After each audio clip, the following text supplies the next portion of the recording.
scene is the well-appointed home of the aristocratic Mrs. Chichester and her daughter Ethel. Down the garden path comes a strange little figure, shabbily but neatly dressed. This is Peg. She's carrying a bag and a shaggy, altogether disgraceful-looking Irish terrier. And this is Michael. Peg walks quietly through the French door into the living room, sits down in a chair. Ethel, busy at the desk, turns Oh, and says, how long have you been here? Oh, I just came in. What do you want? I don't want anything. A gentleman told me to wait at the place that's written down on this card. Mrs. Chichester, that's my mother. What do you want with her? I don't want anything. I was told to wait here. You refuse to say why you're here or who you are? No, miss, I don't refuse.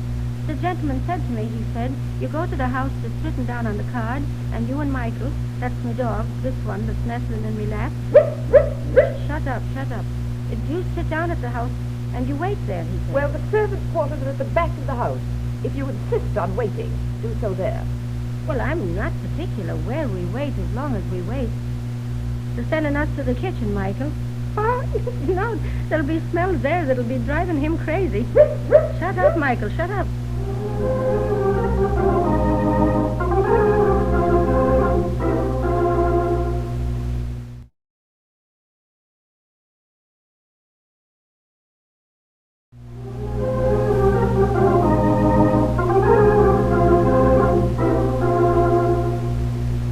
Mrs. Chichester, I'm Montgomery Hall. I've come about your late brother, Nathaniel. Late? Is Nathaniel dead? Yes. I'm one of the executors of his estate. I've come here to acquaint you with the condition of his will, which, should you accept, will yield you £2,000 a year. Only £2,000? Out of all his great fortune? Your brother was under the impression you were already well provided for. But I'm not well provided for. Mother has nothing. Our bank failed weeks ago, and we're living entirely on credit. He couldn't know that. I understand you haven't communicated with each other for years. With death approaching, your brother's only concern was for your sister, Angela. Angela? Who married a beggar? A wandering, no-good Irishman? Nathaniel swore she should never have a penny of his money. She didn't. She died in poverty, and her husband and child have lived in poverty for many years. When your brother knew death was inevitable, his conscience troubled him. He left all his money to his sister Angela's child, Margaret O'Connell, on condition that she leave her father for a certain period and come here to live with you and be educated according to the best traditions of the King's North. I never heard of such a thing. It means £2,000 a year. Please think about it, Mother. It would keep things together. The young lady is now 18. When she's 21, she inherits the entire estate.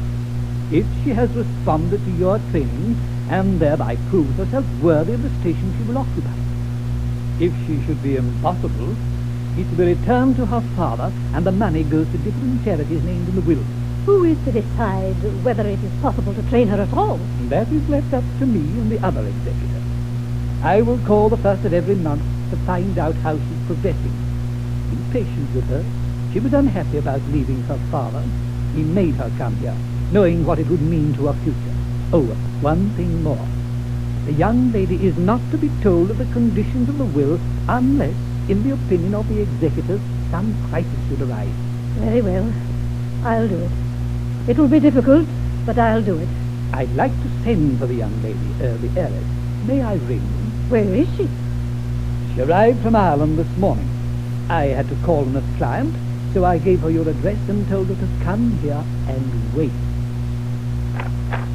You rang, madam. Is there a young lady waiting for Mr. Hoff? There is a young person sitting in the kitchen. Won't give any account of herself. Says she's to wait until a gentleman calls. That must be the young lady. My niece in the kitchen? Surely you should know the difference between my niece and a servant. I'm truly sorry, madam, but there was nothing to tell. Bring my niece here at once.